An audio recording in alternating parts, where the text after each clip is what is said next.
हैं आप सब? आई होप कि अच्छे ही होंगे। उम्मीद करता हूं कि आप लोगों ने दिवाली का त्योहार सही तरीके से सेलिब्रेट किया होगा और अब फिर से आप लोग अपनी जर्नी पर आ गए होंगे, मतलब कि जो प्रिपरेशन आप लोग कर रहे हैं उसे स्टार्ट कर दिए होंगे। तो जैसा कि मैंने आप लोगों से वादा किया था कि अब आप लोगों को मैं हिस्ट्री की क्लास देने वाला हूं। देखिए, हिस्ट्री एक लेंदी सब्जेक्ट है, कई दिनों तक ये सीरीज चलने वाली है। आई थिंक कई महीनों तक चल जाए, क्योंकि हम लोग यूपीएससी का सिलेबस कवर करेंगे। तो आज का जो वीडियो है यह हिस्ट्री का इंट्रो क्लास है, ठीक। इसमें हम लोग इतिहास का एक परिचय देखेंगे, समझने का प्रयास करेंगे कि इतिहास को कितने कालखंडों में बांटा गया है। और आज का वीडियो जब खत्म होगा तो हम लोग पाषाण काल को पूरी तरह से समझ लेंगे। जैसा कि आप लोग हमेशा से बोलते आए हैं कि सर कोई भी क्लास हो हिस्ट्री में तो आप प्राचीन भारत के इतिहास से शुरू करिएगा। तो आज के वीडियो से आप लोगों को क्लियर हो जाएगा कि प्राचीन भारत का जो इतिहास है वह स्टार्टिंग से नहीं है।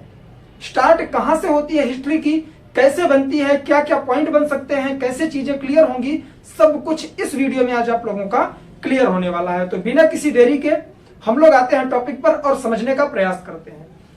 हिस्ट्री, जैसा कि आप सबको पता है, हिस्ट्री कहते किसे हैं। आज जो वीडियो में शूट कर रहा हूं, आप लोग जो देख रहे हैं, कोई भी एक्टिविटी आप लोग जो कर रहे हैं वो कल के दिन में इतिहास हो जाएगा, ठीक। बहुत ही सिंपल वे में, नॉर्मल लैंग्वेज में बहुत सारी चीजें हम लोग सीखेंगे एज ए स्टोरी। बस मैं आप लोगों से एक रिक्वेस्ट करूंगा कि वीडियो थोड़ा बड़ा होगा, 30 से 40 मिनट का होगा, लेकिन आप लोग वीडियो में लास्ट तक रहिएगा और जब तक मैं ना बोलूं तब तक आप लोग पेन नहीं उठाएंगे, सिर्फ मेरी बातों को सुनेंगे। और मैं आप लोगों को इस चीज की गारंटी दे रहा हूं कि अगर आप लोगों ने मेरी बातों को सही तरीके से सुना तो सारे के सारे टॉपिक आप लोगों को वीडियो के माध्यम से ही याद हो जाएंगे, ठीक। तो सबसे पहले समझते हैं इतिहास। इतिहास, बीते हुए कल को हम इतिहास कहते हैं। सिंपल सेंटेंस में इसकी डेफिनेशन होती है। इतिहास के पिता कौन बोले जाते हैं, इतिहास का जनक कौन है, तो हेरोडोटस। याद करने के ट्रिक क्या है, इतिहास को इंग्लिश में हम लोग लिखते हैं हिस्ट्री, तो हिस्ट्री से आप लोग ऐड कर सकते हैं हेरोडोटस, ठीक। यह पॉइंट क्लियर हुआ। इतिहास बहुत बड़ा सब्जेक्ट है, मैंने अभी बोला था। इसे पढ़ने के लिए कई कालखंडों में बांटा गया है। तो आज हम लोग वही सारी चीजें सीखेंगे और वीडियो के लास्ट तक हम लोग पाषाण काल को पूरी तरह से कवर कर लेंगे। तो चलिए बिना किसी देरी के वीडियो की शुरुआत करते हैं और देखते हैं कि वीडियो में क्या क्या होने वाला है। सबसे पहले मैं एक डायग्राम बनाऊंगा, उस डायग्राम को भी आप लोग सही तरीके से समझ लेंगे, क्योंकि उसी डायग्राम पर पूरा का पूरा हिस्ट्री का क्लास होने वाला है, ठीक है।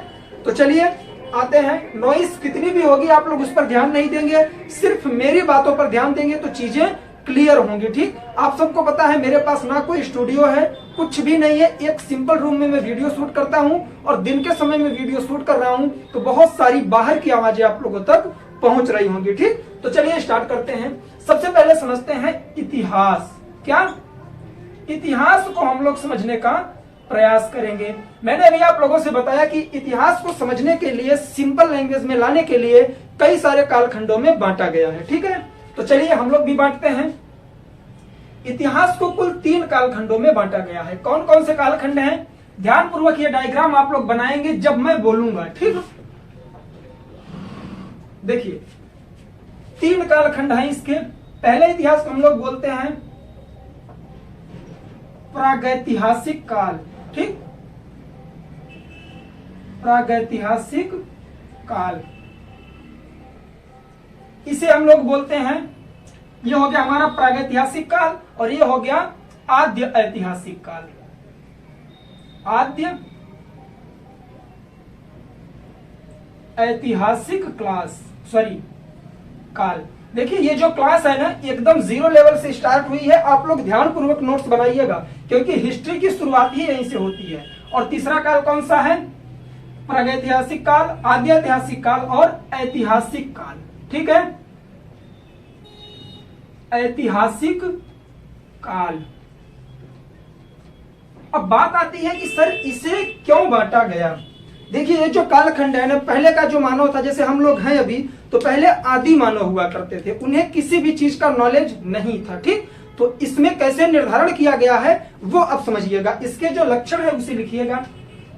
यह एक ऐसा कालखंड है जिसमें कोई लिखित सामग्री प्राप्त नहीं हुई है। छोटे लेवल के एग्जाम का पहला प्रश्न ही बनता है कि इतिहास का वह कौन सा कालखंड है जिसमें कोई भी लिखित साक्ष्य उपलब्ध नहीं है। इतिहास जानने के स्रोत हम लोग अगली वीडियो में बात करने वाले हैं, तो इस वीडियो को लास्ट तक देखिएगा, सारी चीजें क्लियर होंगी। देखिए इसमें क्या है, लिखित साक्ष्य,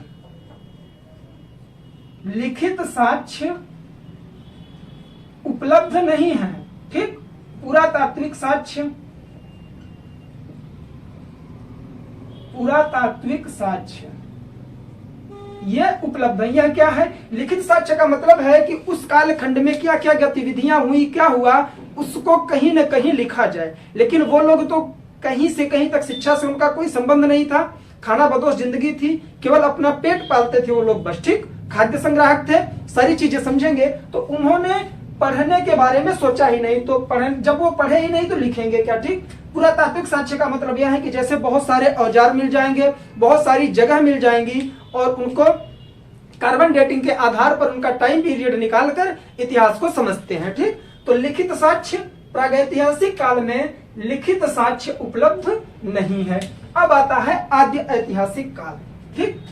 इसमें लिखित साक्ष्य उपलब्ध तो है लेकिन अपठनीय है। अब समझेंगे, अपठनीय, ठीक। प्रागैतिहासिक काल में हम लोगों ने देखा कि लिखित साक्ष्य है ही नहीं, सिर्फ पुरातात्विक साक्ष्य है। आद्य ऐतिहासिक काल में लिखित साक्ष्य है, तो मान लीजिए कि उस समय लोग लिखना तो जानते थे, लेकिन आज के जमाने में हमारा साइंस इतना भी ज्यादा, हम लोग ये कह सकते हैं, डेवलप नहीं हुआ है कि इस साक्ष्य को पढ़ ले। इसकी जो लिपि थी गूढ़ लिपि थी और उसे लोग पढ़ नहीं पाए हैं। और इसका उदाहरण कौन सा है, तो सिंधु घाटी सभ्यता, सिंधु घाटी सभ्यता, ठीक है। और इसका जो उदाहरण है, लिखित साक्ष्य है ही नहीं, केवल पुरातात्विक साक्ष्य है, तो यहां पर आता है पाषाण काल, सॉरी पाषाण काल, ठीक। प्रागैतिहासिक काल को पाषाण काल भी बोल सकते हैं, ठीक। यहां पर क्या हुआ, लिखित साक्ष्य है ही नहीं, सिर्फ पुरातात्विक साक्ष्य है। आद्य ऐतिहासिक काल में लिखित साक्ष्य है लेकिन उन्हें पढ़ा नहीं गया, वो पूरी तरह से अपठनीय है, ठीक। मतलब जैसे आजकल के डॉक्टर पर्चा लिखते हैं, मेडिकल वाले के अलावा कोई नहीं पढ़ पाता। सेम कंडीशन वहां पर है कि उन लोगों ने ऐसी चीजें लिख दी है, उनकी लिपि ऐसी थी कि कोई आज तक उसे पढ़ ही नहीं पाया है। और उसका सबसे बड़ा उदाहरण है सिंधु घाटी सभ्यता।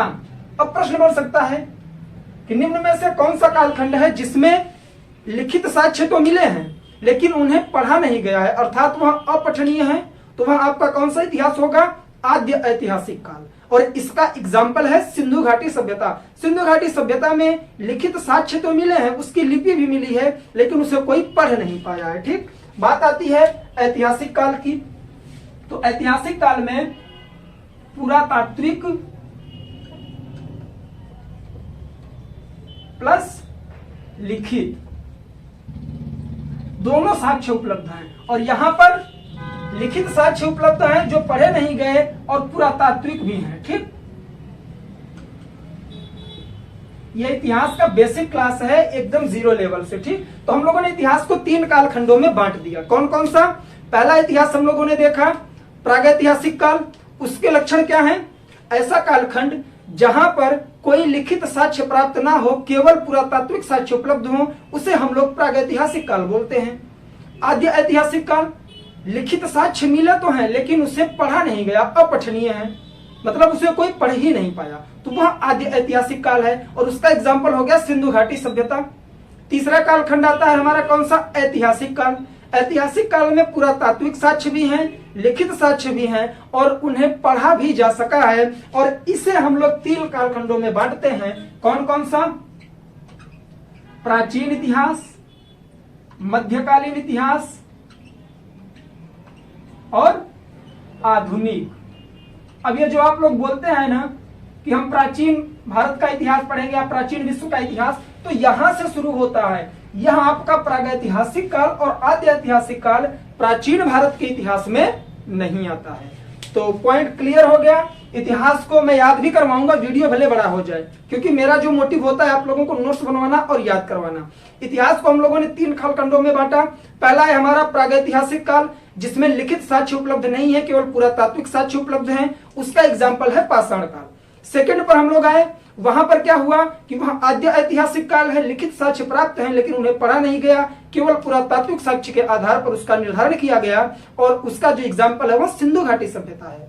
उसके बाद आता है ऐतिहासिक काल। ऐतिहासिक काल में लिखित साक्ष्य भी मिले, उन्हें पढ़ा भी गया, पुरातात्विक साक्ष्य भी हैं और इन तीनों को साथ में लेकर जो इतिहास का वर्णन किया गया उसे 3 भागों में बांटा गया, प्राचीन भारत का इतिहास या फिर प्राचीन कालीन इतिहास या फिर मध्यकालीन इतिहास और आधुनिक इतिहास। ठीक, तो ये चीजें क्लियर हुई। अब यहां पर आकर हम लोग इसे भी 3 भागों में बांटेंगे। हमें जो पढ़ना है पाषाण काल, पाषाण काल को भी हम लोग 3 भागों में बांटकर पढ़ेंगे। ध्यान पूर्वक समझिएगा, बहुत ही इंपॉर्टेंट है और यहां से कई बार प्रश्न बने हैं। जो पाषाण काल है इसे 3 भागों में हम लोग बांटेंगे। तो पहला आएगा पूरा पाषाण काल। ठीक है, पूरा पाषाण काल। अब यहां से टाइम पीरियड शुरू होगा।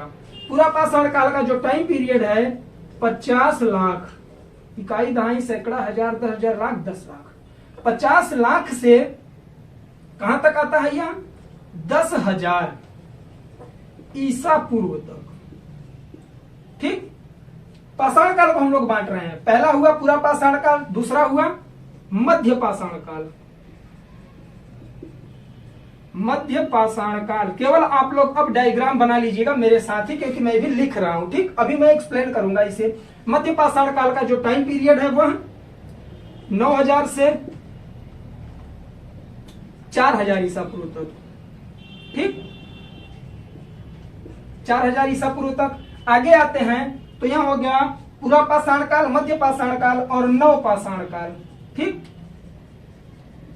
नव पाषाण काल और नव पाषाण काल का जो टाइम पीरियड है वो है 7,000 ईसा पूर्व से 1,000 ईसा पूर्व तक। अब आप लोगों के माइंड में कंफ्यूजन आ रहा है, मैं वो दूर करने वाला हूं कि सर ये उल्टा क्यों जा रहा है। तो आप लोगों ने देखा कि मैंने लास्ट में लिखा है ईसा पूर्व। हमारा कैलेंडर जब से प्रेजेंट वाला स्टार्ट हुआ है उसके पहले 50 लाख वर्ष से पूरा पाषाण काल का टाइम पीरियड है और जब नीचे आया तो वो घट गया। तो 50 लाख ईसा पूर्व से 10,000 ईसा पूर्व तक पूरा पाषाण काल, मध्य पाषाण काल 9,000 ईसा पूर्व से 4,000 ईसा पूर्व तक और नव पाषाण काल 7,000 ईसा पूर्व से 1,000 ईसा पूर्व तक। अब आप लोग कहेंगे सर आपने यहाँ 4,000 लिखा है लेकिन यहाँ 7 कैसे ले गए। मैं आप लोगों को एक चीज बता दूं, जब इतिहास आप लोग पढ़ेंगे तो उसमें आप लोग 2 कालखंड पढ़ेंगे। ठीक, तो उसके आधार पर इसका जो निर्धारण हुआ है वह 7,000 से 1,000 है और यह 9,000 से 4,000। तीनों पॉइंट क्लियर हो गए।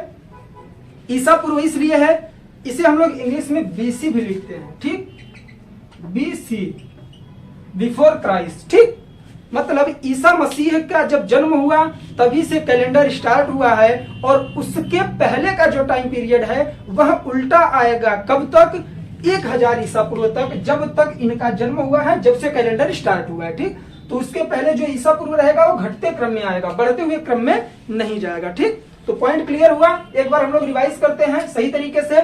इतिहास को हम लोगों ने 3 कालखंडों में बांटा, प्रागैतिहासिक काल, आद्य ऐतिहासिक काल और ऐतिहासिक काल। उसके बाद हम लोगों ने जो हमारा प्रागैतिहासिक काल था उसे पाषाण काल भी बोलते हैं। इसे हम लोगों ने 3 कालखंडों में बांटा।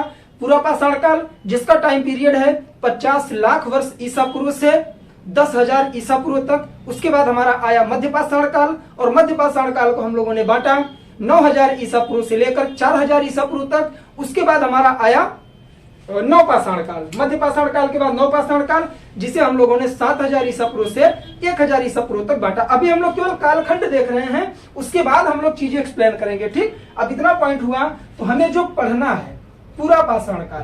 पूरा पाषाण काल को भी 3 भागों में बांटा गया। कितने भागों में? 3 भागों में।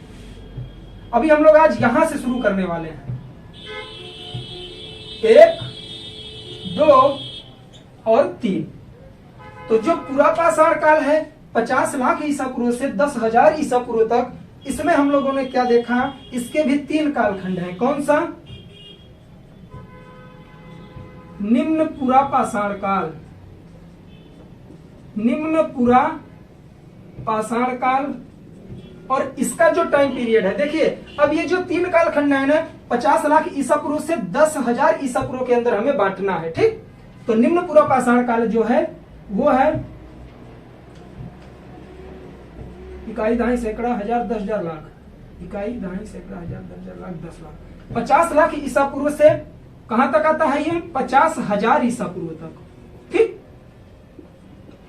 50 लाख ईसा पूर्व से 50,000 ईसा पूर्व को हम लोग निम्न पूर्व पाषाण काल कहते हैं। निम्न पूर्व पाषाण काल के बाद आता है मध्य पूर्व पाषाण काल। अभी मैं याद भी करवाऊंगा। मध्य पूर्व पाषाण काल। ठीक, अभी हम लोग कोई भी चीज एक्सप्लेन नहीं किए, केवल ये देखे हैं कि इतिहास में कहाँ लिखित साक्ष्य है, कहाँ पुरातात्विक साक्ष्य है, कहाँ का लिखित साक्ष्य पढ़ा गया है, कहाँ का नहीं पढ़ा गया। ये चीज हम लोग समझ चुके हैं, एग्जाम्पल भी देखे हैं। हम लोग पाषाण काल को डिवाइड कर रहे हैं। पाषाण काल में पूरा पाषाण काल, मध्य पाषाण काल, नव पाषाण काल। और जो पूरा पाषाण काल है इसको भी 3 भागों में हम लोग बांटेंगे। निम्न पूरा पाषाण काल 50 लाख ईसा पूर्व से 50,000 ईसा पूर्व तक। मध्य पाषाण काल आएगा आपका 50,000 ईसा पूर्व से 40,000 ईसा पूर्व तक। ठीक है, ईसा पूर्व तक। उसके बाद आता है हमारा उच्च पूर्व पाषाण काल। उच्च पूर्व पाषाण काल, और इसका टाइम पीरियड है 40,000 ईसा पूर्व से 10,000 ईसा पूर्व तक। ठीक है, इतना आपका क्लियर हुआ कि नहीं पूरा डायग्राम? इसे आप लोग नोट डाउन करिए। अब इसमें देखिए मैं आप लोगों को इंपॉर्टेंस बता रहा हूं। हम लोग पाषाण काल आज शुरू करेंगे, उसकी बेसिक चीजें हम लोगों ने देखा, बेस स्ट्रॉन्ग किया कि पाषाण काल आया कब, प्राचीन इतिहास कौन सा है, मध्यकालीन इतिहास कौन सा है, आधुनिक इतिहास कौन सा है।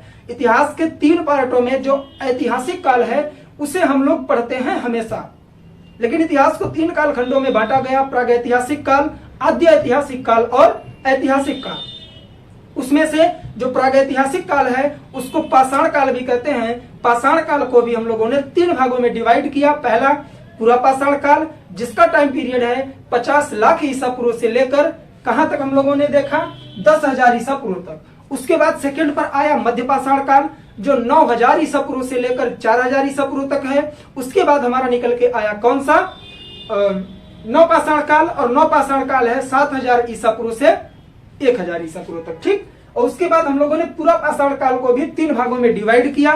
पहला था निम्न पूरा पाषाण काल जिसका टाइम पीरियड है 50 लाख ईसा पूर्व से 50,000 ईसा पूर्व तक। उसके बाद हम लोगों ने देखा मध्य पूरा पाषाण काल जिसका टाइम पीरियड है 50,000 ईसा पूर्व से 40,000 ईसा पूर्व तक। लेकिन जो हमारा लास्ट में आता है उच्च पूरा पाषाण काल, उसका जो टाइम पीरियड है वह निकल के आता है 40,000 ईसा पूर्व से 10,000 ईसा पूर्व। ठीक, क्लियर हो गया। अब 10,000 ईसा पूर्व के बाद आपका क्या स्टार्ट हो जाएगा, आद्य ऐतिहासिक काल। ठीक, जिसके तहत हम लोग पढ़ेंगे सिंधु घाटी सभ्यता, इंडस वैली सिविलाइजेशन। कोशिश करूंगा बहुत जल्दी हम लोग वहां तक पहुंच जाए। तो इतना आप लोग नोट डाउन करिए। इसमें ये उतना इंपॉर्टेंट नहीं है, इसमें सिर्फ ये पूछ लेता है कि निम्न पूरा पाषाण, यूपीएससी का क्वेश्चन है कि निम्न पूरा पाषाण काल में कौन कौन से हथियार होते थे या औजार होते थे। बस यही मैं आप लोगों को नोट डाउन करवा दूं। निम्न पूरा पाषाण काल में क्या आया था, हाथ की कुल्हाड़ी, हाथ की कुल्हाड़ी आई थी और तक्षणी। ठीक, मध्य पूर्व पाषाण काल में तक्षणी और खुरचनी आया था। कौन कौन सा, तक्षणी, तक्षणी, खुरचनी और वेधनी फलक। वेधनी फलक। देखिए एक चीज ध्यान रखिएगा कि यहाँ पाषाण काल है तो इसके जो औजार होंगे सब पत्थर के ही होंगे। ठीक, उसके बाद जो उच्च पूरा पाषाण काल है उसमें क्या आता है, तक्षणी और खुरचनी। तक्षणी और खुरचनी। ठीक, हाथ की कुल्हाड़ी और तक्षणी, तक्षणी, खुरचनी, वेधनी फलक, तक्षणी और खुरचनी, ये सिर्फ औजारों के नाम हैं। यूपीएससी में प्रश्न बन सकता है प्रीलिम्स में कि निम्न में से कौन सा हथियार या कौन सा औजार मध्य पूर्व पाषाण काल का है या फिर पूछ लेगा कि मध्य पूर्व पाषाण काल में निम्न में से कौन सा औजार नहीं मिला था। तो अगर आप लोग ये याद रखेंगे तो इंपॉर्टेंट है, इतना नोट डाउन करिए। अब हम लोग स्टार्ट करेंगे पूर्व पाषाण काल, मध्य पाषाण काल, नवपाषाण काल। इन तीनों में कौन कौन सी चीजों की खोज की गई, मानव कब सभ्य बना, कब उसने लिखना पढ़ना स्टार्ट किया, कब उसने आग की खोज की, कब से कृषि करने लगा, पशुपालन कब से करने लग गया, और उसका आवास कब बना, क्योंकि पहले घुमंतु जीवन था। चलिए आप लोग इसका स्क्रीनशॉट लीजिए, नोट डाउन अगर कर लिए हैं तो ठीक है, वरना मैं इसे अब रफ कर रहा हूं। देखिए चीजें मुझे लिख के बोलनी पड़ती है, इस वजह से टाइम लगेगा, वीडियो बढ़ा जाएगा। ठीक, चलिए आई होप कि आप लोगों को चीजें क्लियर हो रही होंगी। वैसे भी मैंने अभी तक कुछ एक्सप्लेन नहीं किया है, सिर्फ आप लोगों को बताया है कि हम लोग क्या क्या पढ़ेंगे। ये डायग्राम अगर आपने याद कर लिया तो इतिहास से कम छोटे एग्जाम में 4 से 5 क्वेश्चन आपके कवर हो गए। ठीक, चलिए अब हम लोग बात करेंगे किसके बारे में, पूरा पाषाण काल के बारे में हम लोग बात करने वाले हैं। पूरा पाषाण काल, और इसका जो टाइम पीरियड था वह क्या था, इकाई दहाई सैकड़ा हजार दस हजार लाख 10 लाख, इकाई दहाई सैकड़ा हजार 10 हजार लाख 10 लाख करोड़ पहुंचा दिए क्या हम। 50 लाख से कहां तक हम लोगों ने देखा था, 50 लाख से 10,000, 10,000 ईसा पूर्व तक, यह हमारा पूरा पाषाण काल। अब हम लोग इतिहास पढ़ना स्टार्ट करेंगे। इसमें सबसे पहली चीज जो निकल के आती है, उस समय का इंसान क्या था। देखिए सिंपल वे में लेकर समझिए, मानव सभ्य नहीं था, पढ़ाई लिखाई से कोई मतलब नहीं था, न उसके पास गूगल था, न लैपटॉप था, न फोन था, कुछ भी नहीं था। ठीक है, सिंपल मानव था।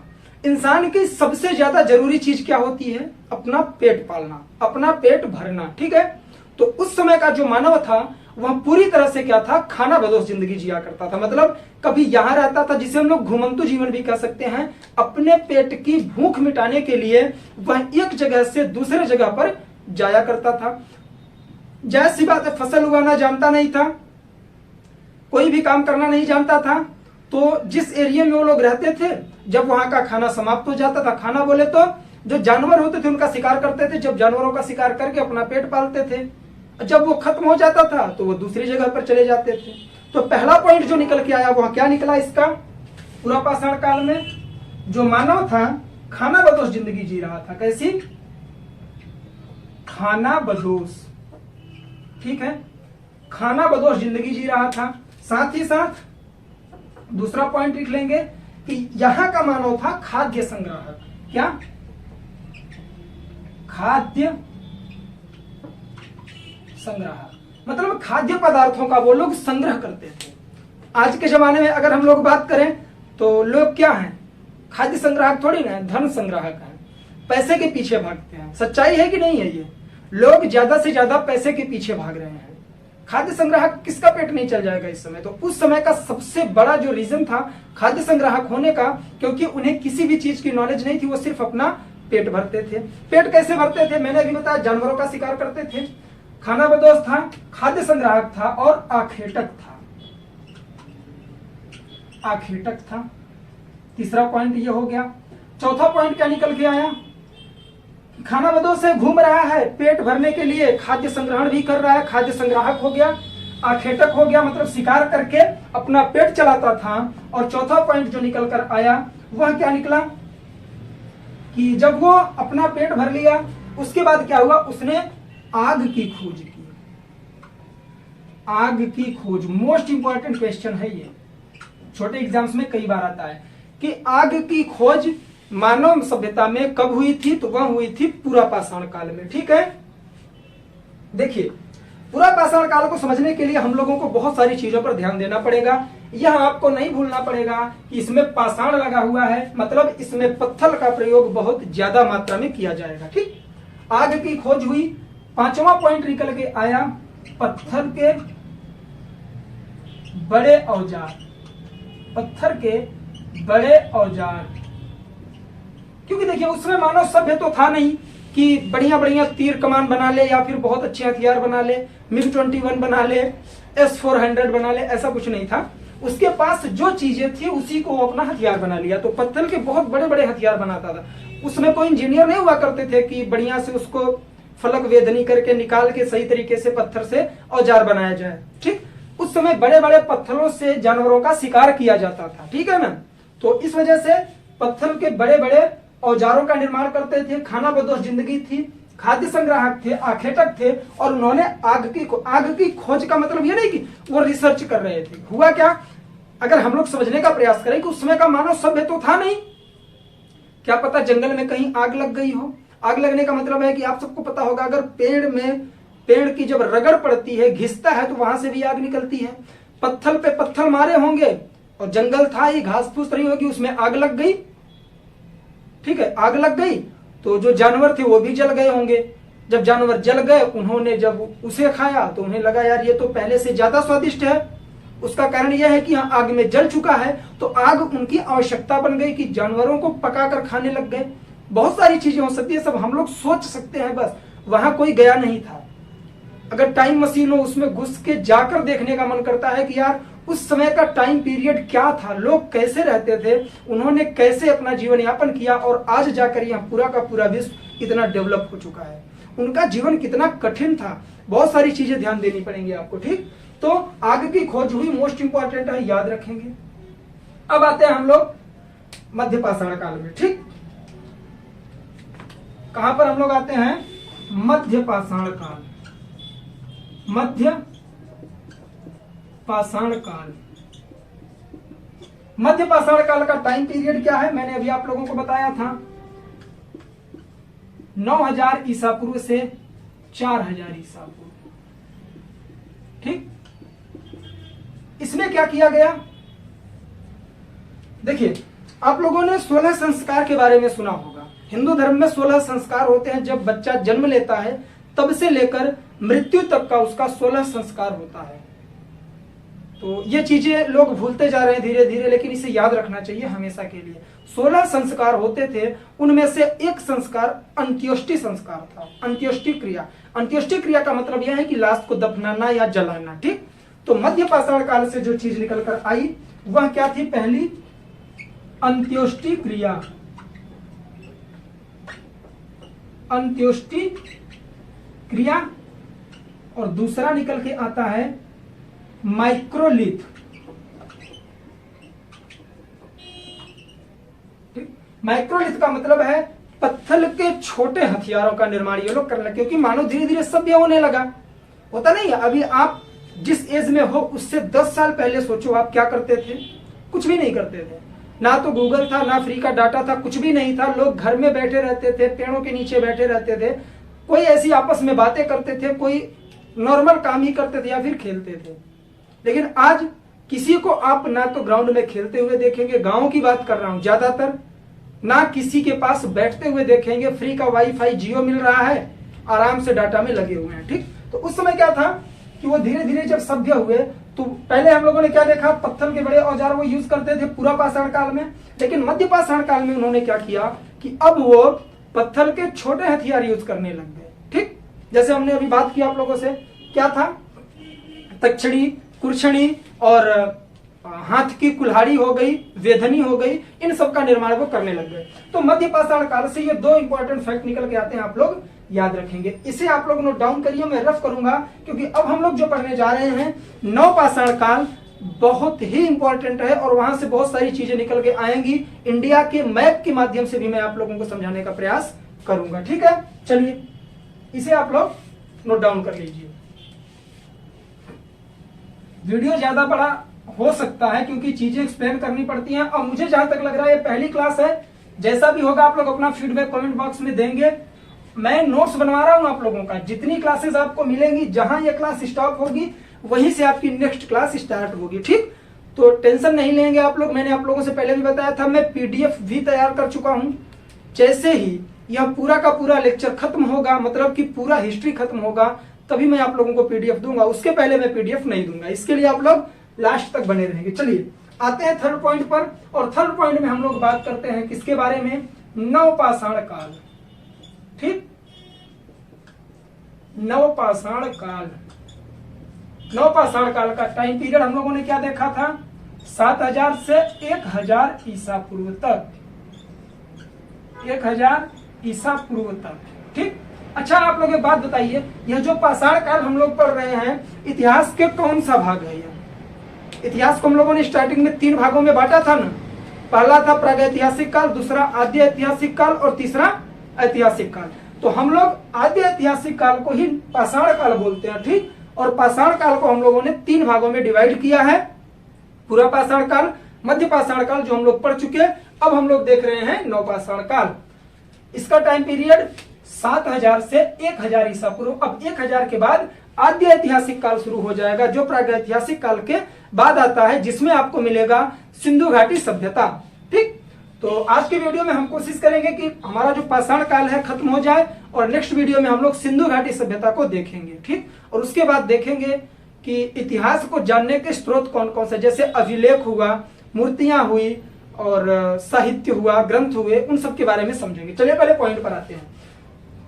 पूरा पाषाण काल में हम लोगों ने क्या देखा, रिवाइज करिए। देखिए हिस्ट्री की क्लास है, इसमें आप लोग बोर नहीं हो सकते। अगर आप बोर हो गए और ये सोच रहे हैं कि क्लास कब खत्म होगी, तो मैं आप लोगों से रिक्वेस्ट करूंगा क्लास यहीं पर छोड़ के चले जाइए और कोई भी वीडियो मत देखिए।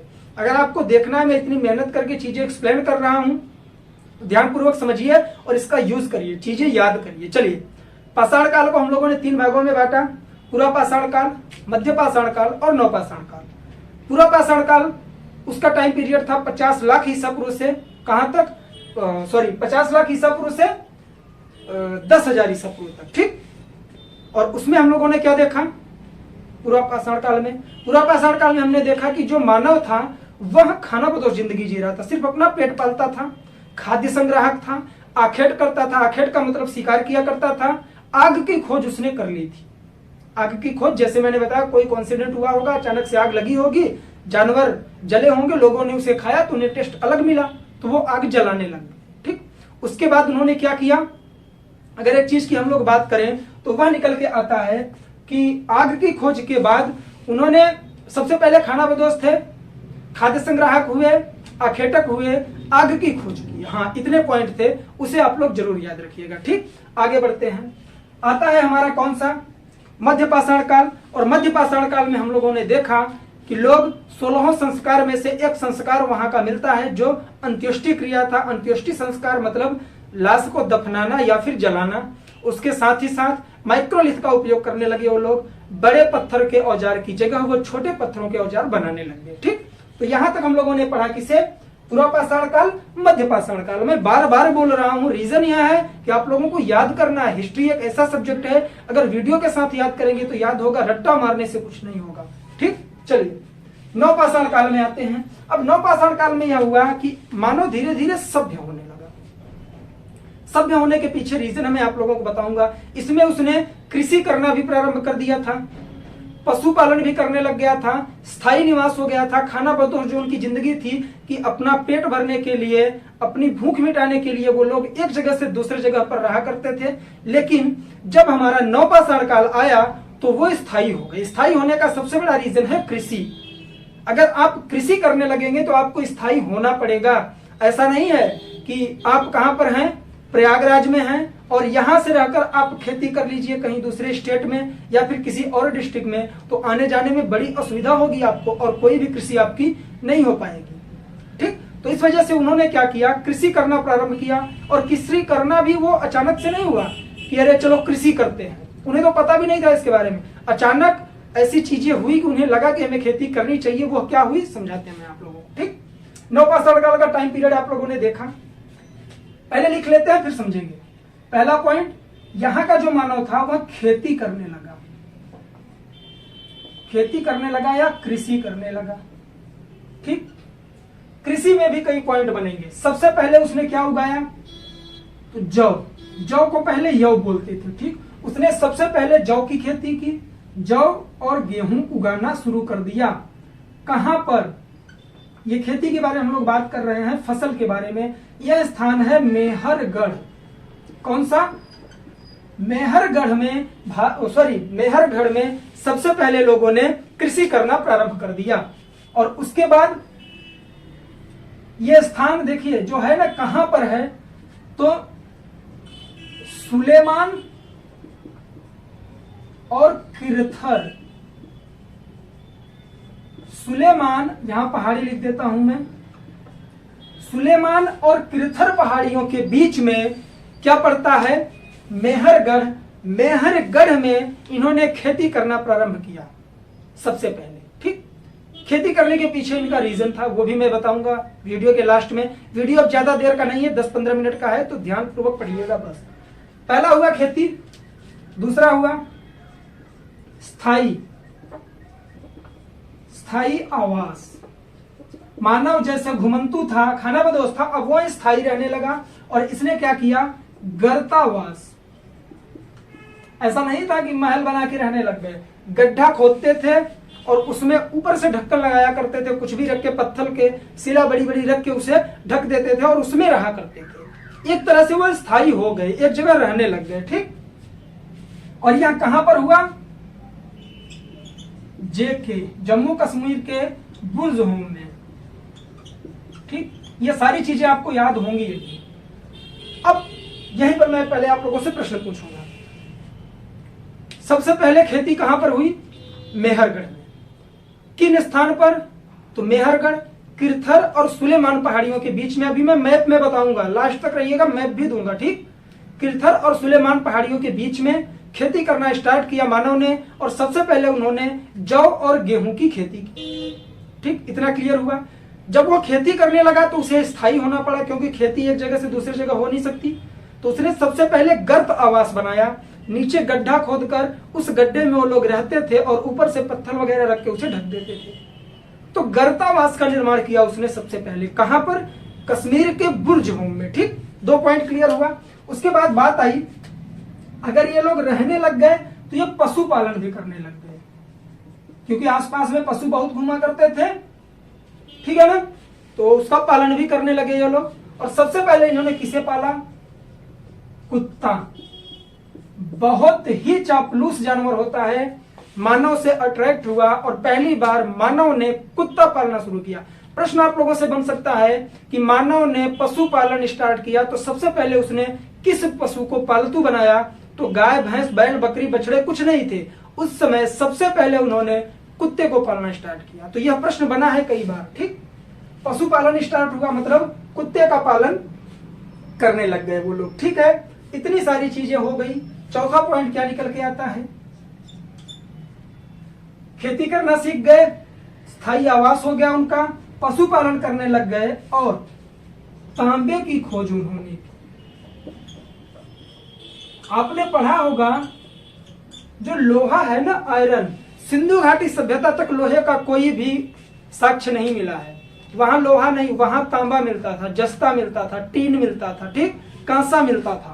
तो इन्होंने तांबे की खोज की। इस वजह से नवपाषाण काल को ताम्रपाषाण काल भी बोलते हैं। क्या, ताम्रपाषाण काल भी बोलते हैं। किसे, नवपाषाण काल को। क्यों, क्योंकि इस समय मानव ने तांबे की खोज की। ठीक, वीडियो में लास्ट तक रहिएगा, मैं सारी चीजें स्टार्टिंग से रिवाइज करवाऊंगा वीडियो के लास्ट में, सिर्फ 2 मिनट में। ठीक, चलिए, इतने पॉइंट क्लियर हुए। अब हम लोग आते हैं मैप पर। काफी सारे इंटरेस्टिंग क्वेश्चन हैं, इंपॉर्टेंट भी हैं, जो कई बार प्रश्न बन चुके हैं बड़े एग्जाम्स में। ठीक, मैं छोटा सा इंडिया का मैप बनाऊंगा, आता तो नहीं बनाना लेकिन कोशिश करूंगा।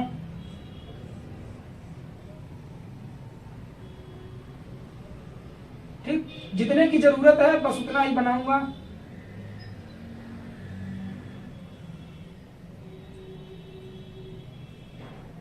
चलिए ठीक है, बस इतने इधर की जरूरत है, हमें उधर की कोई जरूरत नहीं है।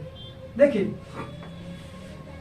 क्या हुआ, जो मध्य एशिया है ना, लोग पहले मध्य एशिया में रहा करते थे। आप लोगों को पता होगा कि मानव जाति का पालना किसे कहते हैं, ये प्रश्न बना है। तो अफ्रीका को कहते हैं। मानव सबसे पहले अफ्रीका में आया था। और मानव संस्कृति का पालना किसे कहा जाता है, तो एशिया को कहा जाता है। ये 2 पॉइंट आप लोग याद रखेंगे। ठीक, क्या हुआ, ये इंडिया हो गया और इधर हो गया मध्य एशिया। मध्य एशिया में क्या हुआ, लोग आपस में लड़ने झगड़ने लग गए। ठीक है, आदि मानव। तो यहां से ये लोग, इन्हें भगा दिया गया। 2-3 पार्टियां थी, उन्होंने इन्हें भगाया। तो ये भागकर आए यहां इंडिया के पास अफगानिस्तान। अफगानिस्तान ये पाकिस्तान है, आप सबको पता है। ठीक, ये अफगानिस्तान है। यहां पर वो लोग आए और भूख प्यास से बहुत ज्यादा परेशान थे। स्टोरी वाइज समझिएगा। खेती कैसे किया उन्होंने। तो लोग जो पा रहे थे उसे खा रहे थे। तो कुछ लोगों ने जमीन में उगी फसल पेड़ पौधे भी उखाड़ने लग गए। तो उन्हीं में से कुछ महानुभाव रहे होंगे, उन्होंने पकड़ा और उखाड़ा तो उन्हें क्या मिला, गाजर। जब उन्होंने उसकी जड़ खाई तो उन्हें मीठा लगा। तो धीरे धीरे उन्होंने क्या किया कि उसे खाना स्टार्ट कर दिया ढूंढ ढूंढ के, और उसे फेंकते गए। और बाद में उन्होंने देखा कि ये चीज तो मैंने उखाड़ के फेंक दिया था, फिर से यह निकल आया है। तो इसका मतलब है कि अगर इसकी हम लोग खेती करें, कहीं लगाएं इसे, तो ज्यादा मात्रा में मिल सकता है। तो यहां से उन्होंने खेती करना स्टार्ट किया। यह जो जगह है इसे क्या कहते हैं, मेहरगढ़। ठीक, अब बात आती है, खेती तो इन्होंने यहां से करना स्टार्ट कर दिया, सबसे पहले जौ की खेती की। आपसे प्रश्न बनता है कि भारत में कहां पर चावल का साक्ष्य मिला है। तो उत्तर प्रदेश में एक जगह है कोल्डिहवा। क्या, कोल्डिहवा। यहां पर उत्तर प्रदेश है, मैप में देखिएगा समझ में आएगा। उत्तर प्रदेश के कोल्डिहवा में यहां पर क्या मिला, चावल के साक्ष्य मिले। ठीक, मतलब यहां से पता चला कि लोग चावल की भी खेती करते थे। अब एक प्रश्न बन रहा है कि उस समय या सबसे पहले भारत में चित्रकला कहां पर आई।